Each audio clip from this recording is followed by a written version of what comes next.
અહીં સાઈધામની ટીમ છે, એમને વિનંતી કે તેઓ પધારેલા મહેમાનોનું સ્વાગત કરે.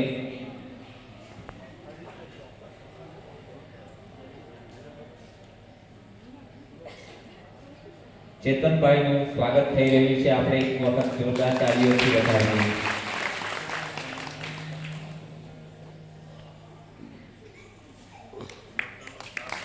જોરદાર તાળીઓથી વધાવીએ. સાથે જ બીજા પધારેલા મહેમાનોનું અને શ્રીમંત રાજચંદ્ર હોસ્પિટલના સર્વે ટીમનું સ્વાગત થઈ રહ્યું છે. ત્યારે આપણે એક વખત જોરદાર તાળીઓના કદમથી વધાવીએ.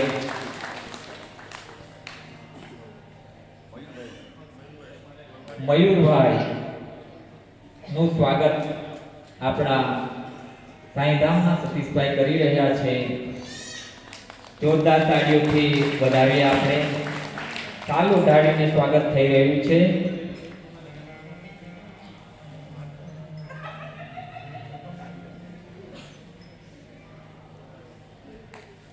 સાથે જ શ્રીમંત રાજચંદ્ર હોસ્પિટલના સર્વે સેવાભાવી ટીમનું સ્વાગત થઈ રહ્યું છે.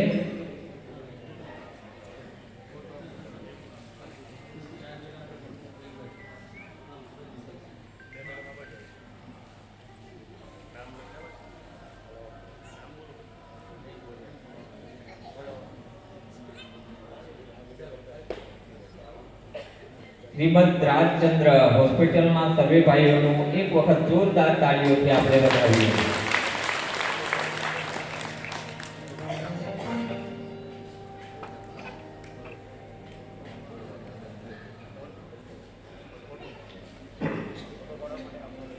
અહીંયા આજે ફ્રીમાં આઈ ચેકઅપ હતું અને બ્લડ એનું ચેકઅપ હતું. તો આ સાંઈધામમાં આ શ્રીમદ રાજચંદ્ર મિશન તરફથી જે આ ડૉક્ટરોની ટીમ આવી હતી અને ઓછામાં ઓછા 200 જેવા 154 જણાએ આપણે આનો લાભ લીધો છે. જોરદાર તાળીઓથી આપણે વધાવીએ. ખૂબ સરસ એમની સેવાને બિરદાવીએ. આપણે 254 જણાએ આપણા આ વિસ્તારના આપણા બધાએ આંખ બતાવી છે એનો લાભ લીધો છે અને બ્લડનો પણ લાભ લીધો છે. જોરદાર તાળી પાડો આ સેવા કાર્ય માટે. અને આજે આપણે જેટલા આવ્યા છે 254, પણ આપણે ઘરે જઈને બધાને કહેવાનું છે કાલે પણ આ સેવા આપવા આવવાના છે. 6 વાગ્યાથી લઈને પાછા આ રાત્રિના સમય સુધી કે કાલે પણ સેવા આપવા. જે પણ ગામમાં કોઈને પણ આંખની બીમારી હોય, આંખની કોઈ તકલીફ હોય, દૂરનું ન દેખાતું હોય, નજીકનું ન દેખાતું, ઝાંખું દેખાતું હોય, બ્લડમાં કોઈ પણ તકલીફ હોય તો ફ્રીમાં અહીંયા ચેકઅપ કરાવવામાં આવશે અને દવાઓ પણ આપવામાં આવશે. ચશ્મા જોઈએ તો ચશ્મા પણ આપશે. ફ્રીમાં ચશ્મા પણ આપશે. લ્યો જોરદાર તાળી પાડો. ખૂબ ખૂબ ધન્યવાદ. પાછા કાલે મળીએ.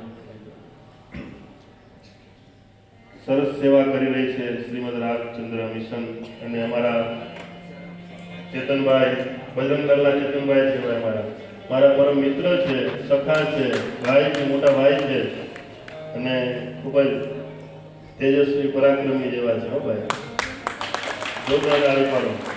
આપણા પંથકમાં કોઈને પણ કાંઈ પણ અન્યાય થતો હોય તેમાં ચેતનભાઈ પહેલા ઊભા હોય. હા, કાંઈ પણ સનાતન ધર્મ માટે કાંઈ પણ કરવું હોય તેમાં ચેતનભાઈની હાજરી પહેલા હોય છે. પાયો એ જ નાખે, મહેનત એ જ કરે. અને આપણે ત્યાં જે બહાર અહીંયા રુદ્રાક્ષ પૂજા કરવાના છે આપણે શિવરાત્રિની, તો પાર્થિવ શિવલિંગ પણ ચેતનભાઈ જ બનાવવાના છે. અને એ પાર્થિવ શિવલિંગની યાત્રા છે ને અમારે 20 વર્ષથી અમારે હાલે છે. જ્યાં અમે શિવરાત્રિ કરીએ તો 20 વર્ષથી પાર્થિવ શિવલિંગ બનાવે ને અમે એની પૂજા કરીએ. બહુ જૂનો અમારે સંબંધ છે અને બ્લડ ઉપસ્થિત કરનાર સેવા કરનાર છે. અને મયુરભાઈ વાખરિયા પણ અમારા સેવાભાવી છે. આખી ટીમ છે બજરંગદળની અને વિશ્વ હિન્દુ બધા જોઈન્ટ છે બધા. તો એ બધાનો ખૂબ ખૂબ આભાર કે આજે આ સાંઈધામમાં આવું સરસ રોડું કામ કર્યું છે. 200થી ઉપર જણાએ એ આઈ તપાસ કરાવીને લાભ લીધો. આ ધામમાં ભજન, ભોજન અને રોગ નિદાન પણ ચાલે છે. અહીંયા આવે એટલે રોગ પણ મુક્ત થઈ જાય. તન, મન અને ધનથી માણસ મજબૂત બને છે. ભગવાનનું આ ચરિત્ર છે. ભગવાનને ગોપીઓ લાડ લડાવે છે. ભગવાનને ખબર પડી કે હું નીચે છું ને ભોગો બધા ઉપર છે. સંકટમાં ભગવાન નીચે હતા, ભોગ ઉપર હતા. ભગવાન ક્યાં ચાલે? ભગવાન એક લાટ મારી એટલે સંકટ આખું પલટાઈ ગયું. એટલે ભોગો નીચે આવી ગયા ને ભગવાન ઉપર આવી ગયા. અને સંકટ પલટાઈ ગયું. એ સંકટના જે પૈડા હતા છૂટા પડી ગયા. એ સક્તાસુરનો નાશ થયો છે. સક્તાસુરનો એ સમયે ભગવાને વધ કર્યો છે. આગળ જતા ભગવાનના એક લીલા કરે છે. ભગવાન માતાજી જ્યારે એને સ્તનપાન કરાવતા હોય, પેટ ભરાવતા હોય, એટલે ભગવાનને ખબર પડે કે હવે મામા બીજું એક રમકડું મોકલે. ત્રીજું રમકડું આવ્યું તો કે ત્રીજું રમકડું હતું ને હેલિકોપ્ટર હતું. એટલે તૃણાવર્ત નામનો રાક્ષસ હેલિકોપ્ટર ફરતો આખો મોટો વંટોળો આવતો હતો. એટલે ભગવાન કહે કે હવે માં મને પેટ ભરાવે છે, માં હશે મારી હારે તો માને મને લઈને બધાને ઉડાડશે. એટલે ઠાકોર કે માને હું આઘી કરું. એટલે માએ એ સ્તનપાન કરતા કરતા પોતાનો વજન વધાર્યો છે. વજન વધાર્યો એટલે માતા એને કહ્યું આ શું થયું? એટલે ત્યાં લાલાને નીચે મૂકીને માં ઘરમાં ગઈ અને એ વંટોળ જ્યારે આવ્યો એટલે એ નંદાલયમાં આવ્યો. ભગવાનને વંટોળ સાથે ઉપાડ્યા છે એ તૃણાવર્તે. ભગવાને પકડી લીધા. ભગવાને વંટોળાને પકડી લીધો અને વંટોળાને ભગવાન એ તૃણાવર્તને ભગવાન પકડી રહી છે. એટલે તૃણાવર્ત વિચાર કરે કે આ આટલો બધો વજનદાર કોણ છે? આવો બાળક થોડો વજન વાળો. એટલે તૃણાવર્ત એમ વિચારે કે મારથી ભૂલથી આ નંદનો ઘર જે પગથિયાનો પાનો તમે નથી ઉચકી લીધો ને. એટલે ભગવાન કે અંતે મતી સા ગતિ. ભગવાને તૃણાવર્તને પકડી અને પથ્થરમાં પછાડ્યો એનો પ્રાણનો હરણ. આવી રીતે ભગવાને અનેક રાક્ષસોને જ્યારે આવે ગોકુળમાં, ગોકુળની રક્ષા પણ થઈ જાય અને રાક્ષસોનો વિનાશ પણ થઈ જાય. પછી ભગવાનનું નામકરણ સંસ્કાર કરાવે છે. નામકરણ સંસ્કાર માટે વસુદેવજી ગર્ગાચાર્યને કહે છે, ગર્ગ તમે રાજપુરોહિત છો, મારો દીકરો જે 8મો જે જન્મ બધા કહે ને ક્યાં જતો રહે, હું તમને કહું છું તમે કોઈને કહેતા. ગર્ગાચાર્યને ખબર હતી. ગર્ગાચાર્યને કીધું તમે ગોકુળમાં જાઓ, નંદાલયમાં જાઓ, ત્યાં જે મારો કૃષ્ણ મારો દીકરો છે ને એનું તમે નામકરણ સંસ્કાર કરો. નામકરણ સંસ્કાર કરવા માટે જો ગર્ગાચાર્ય આવે છે. ભગવાનને ત્યાંથી નીકળે એટલે નંદ કહે કે આજે રાજપુરોહિત અમારા નાના નાના ગામડામાં નેહડામાં ક્યાંથી આવે? રાજપુરોહિત તો રાજ્યમાં હોય. આજે એ જંગલમાં ગયા, એ નાના નાના ગામડામાં ગયા અને ત્યાંથી ગયા એટલે નંદે કીધું કે બાપજી આજે તમે મારા નાના ગામમાં આવ્યા છો, અમારા ગરીબોના ઘરે. વસુદેવ એ કીધું હતું કંઈ કહેતા નહીં. એટલે ગર્ગાચાર્ય કીધું કે અહીંથી નીકળ્યો હતો તો હું આવ્યો છું અહીંયા. તો નંદ કહે કે એનું સ્વાગત કર્યું, સન્માન કર્યું. કીધું કે હવે તમે રાજપુરોહિત છો પણ તમે એક કામ કરો, આવ્યા છો તો તમે મારા દીકરાનું નામકરણ સંસ્કાર કરતા જાઓ. વસુદેવ કે કાંઈ વાંધો નહીં, પણ કોઈને ખબર પડવાની નથી. એટલે ગૌશાળામાં ઠાકોરજીના નામકરણ સંસ્કાર થયા છે. ભગવાન કૃષ્ણના નામકરણ સંસ્કાર કેમાં કર્યા? ઘરમાં નહીં, મંદિરમાં નહીં, ગૌશાળામાં કર્યા છે. ગૌશાળામાં લઈ ગયા. ભગવાનને ત્યાં લીલા કરતા હતા અને ભગવાન ગૌશાળામાં નાના નાના જે વાછડા હતા ને એ વાછડાની પૂંછડી પકડીને ભગવાન ઊભા થતા હતા. ગર્ગાચાર્ય જોયું કે આ તો ભગવાન નાના વાછડાની પૂંછડી પકડીને ઊભા થાય છે એટલે એનું પહેલું નામ પડ્યું વચ્છ પુચ્છ અવલંબનમ. જે નાના વાછડાના પૂંછડાને પકડીને ઊભા થાય એવા ભગવાન કૃષ્ણ. વૃષભ રાશિ છે પરમાત્માનું નામ પડ્યું અને એની લીલા તો બહુ ઘણી બધી છે. પણ એક સમયે ભગવાન ગર્ગાચાર્યના હાથમાં આવે અને ગર્ગાચાર્ય ભગવાનને જોવે અને ગર્ગાચાર્ય સમાધિમાં લાગી જાય. બાબા બાબા મારા લાલાનું નામ કહો. ત્યારે કહે કે તારા લાલાના હું નામ શું કહેવાનું? खोया सकल जगह जहां में तो पाया तेरा पता नहीं, खोया सकल जहां में तो पाया तेरा पता नहीं, अब पाया तेरा पता तो मुझे मेरा पता नहीं. હવે મને ખબર નથી, હું ભૂલી ગયો છું. મને એવો તારા લાલાને જોઈને મને બધું ભૂલાઈ ગયું છે. માં હું તારા લાલાનું શું નામ પાડું? આને તો બધી જ રાશિમાં નામ પડવાના છે. 12 રાશિમાં આના નામ છે. આના અસંખ્ય નામ છે. આના વિષ્ણુ સહસ્ત્ર નામ છે. અને 1000 નામ છે, 1000 નામ છે. અને આ જે ડોમ છે ને, આ સાંઈધામ છે ને, આ મેં આજે પૂછ્યું ત્યારે ખબર પડી કે અહીંયા વિષ્ણુ સહસ્ત્રના 5000 થી વધારે પણ સ્તોત્ર પાઠ થયા છે. 5000 થી પણ વધારે આ સ્થાનમાં આપણે બેઠા છીએ. ભગવાનના નામકરણ સંસ્કાર થયા છે. ભગવાન ધીમે ધીમે 4 પગે ચાલતા ચાલતા દિવાલના ટેકે ટેકે ચાલે છે. ભગવાનના હવે મિત્રો બને છે. ભગવાનના મનસુખ, શ્રીદામા, સ્તોક, મધુમંગલ આદિ ભગવાનના મિત્રો છે. ભગવાન એની સાથે રમે છે. ભગવાને કીધું કે આ મનસુખ નામ મનસુખ હતું પણ એ ઉદાસ રહેતો હતો. કોઈનું નામ હતું ધનસુખ પણ ગરીબ હતો. કોઈનું નામ તનસુખ પણ હાવ પતલો હતો. ભગવાન કે આ તું તારું નામ આટલું સારું અને તું હાવ પતલો એવો, એમ થોડું ચાલે. તો એ બધા મિત્રો એમ કહે કે લાલા અમારે તારી જેવું થોડું છે. તારી ઘરે તો 999 ગાયો છે. તારી પાસે તો ઘણી બધી ગાયો છે. અમારી ઘરે તો કાંઈ દૂધાણું છે નહીં. અમે કાંઈ એવું તારી જેવું ખાતા નથી. અમે કાંઈ માખણ ને ઘી ને દૂધ ને છાશ અમે કાંઈ ખાતા. અમે તો ગરીબ છીએ. ભગવાન કે એવા ગરીબ થોડા, મિત્રતામાં ગરીબી ન જોવાની હોય. તમે મારા મિત્ર છો તો તમે માગીને લઈ લો ને. કીધું કે માગીને કોઈ આપતું નથી લાલા. તો માગીને ન આપે તો ચોરીને લઈ લો તમ તારે, લઈ લો તમ તારે. ભગવાને કીધું હાલો આપણે ભેગા થાવ, આપણી મીટિંગ કરો.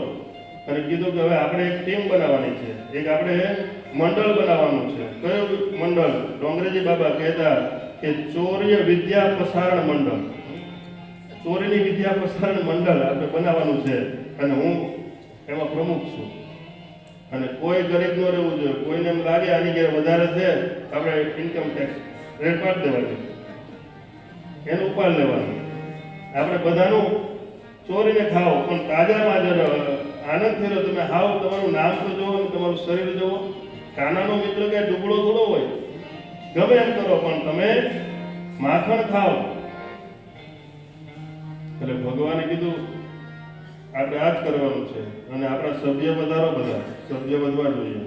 એટલે ગામમાં જાહેરાત થઈ ગઈ કે અમારે આ ટીમ છે, ટુકડી છે, એમાં જેને સભ્ય થવું હોય નામ લખાવી નાખે. પછી એમ કીધું કે હવે જે આ ગામમાં જેટલા અમારા સભ્ય છે ને એ જ સભ્ય છે, બાકી બધા અસભ્ય છે. એમ કરીને ઠાકોરજીએ ઘરે ઘરે ચોરી કરવા જાય છે. ચોરી, માખણની ચોરી. સંતો કહે માખણની ચોરી એટલે મનની ચોરી. ઠાકોરજી એકવાર જે ઠાકોરજીને જોઈ જાય ને પછી એનું મન ઠાકોરજીમાં રમી જાય છે. એકવાર જેને કૃષ્ણના મંદિરે ગયા હોય અને કૃષ્ણનો શૃંગાર થયો હોય અને એકવાર એ દ્વારકાધીશને જોઈ જાય ને પછી ઘેરે આવે ને તો એને રાત્રે પણ કૃષ્ણ દેખાય, દ્વારકા વાળો દેખાય. એમ થાય ક્યારે પાછો દ્વારકા જાઓ, ક્યારે પાછો દ્વારકા. આ દ્વારકાધીશ છે. માણસના મનની ચોરી, માખણની ચોરી એટલે મનની ચોરી. એકવાર તમે વૃંદાવનમાં જાઓ અને બાંકે બિહારીના દર્શન કરો એટલે એના દર્શન થયા પછી તમારું શરીર આવે પણ મન તો તમારું ત્યાં જ રહે. વૃંદાવનમાં જ તમારું મન રહે. વૃંદાવનમાં બાંકે બિહારી દર્શન છે.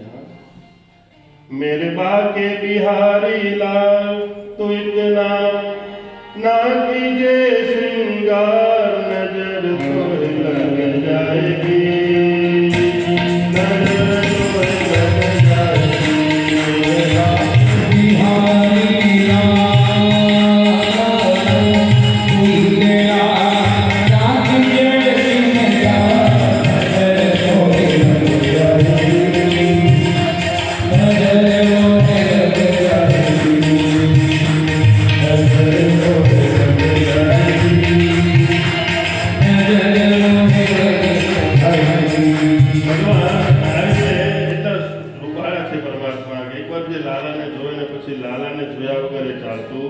ભગવાન ગોપીઓના ઘરે ઘરે ચોરી કરવા જાય.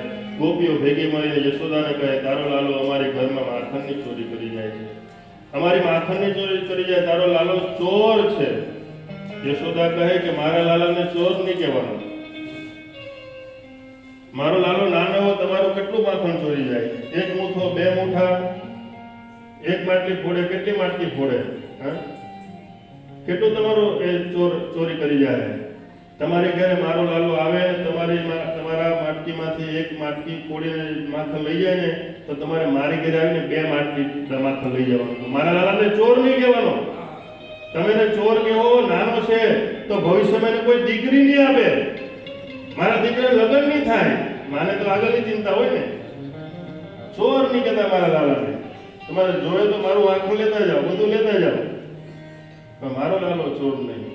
કીધું કે માં એવું ન ચાલે, તું તમારી પાસે ઘણું બધું છે પણ તારો લાલો આવી રીતે અમારા ઘરમાં આવીને એકલો આવી ચોરી કરીએ તો કોઈ વાંધો નહીં, પણ 5, 10 બાજરાને લઈને આવે, એકલો ચોરી ન કરવા આવતો. તો કે આવે જ ને. મારા લાલાને મેં મારા સારા સંસ્કાર આપ્યા છે. મેં લાલાને કીધું છે એકલું નહીં ખાવાનું, બધાને હારે ખાવાનું, એટલે એ તો બધાને લઈને આવશે.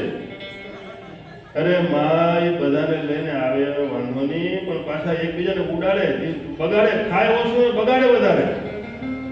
ત્યારે માં કહે ગોપી એક કામ કર, એ છે ને તારે મટલી છે ને બધી એ ઊંચી બાંધી દેવાની, તારે ઉપર રાખવાની, એટલે લાલો પહોંચે. માં બંધ થઈ જાય.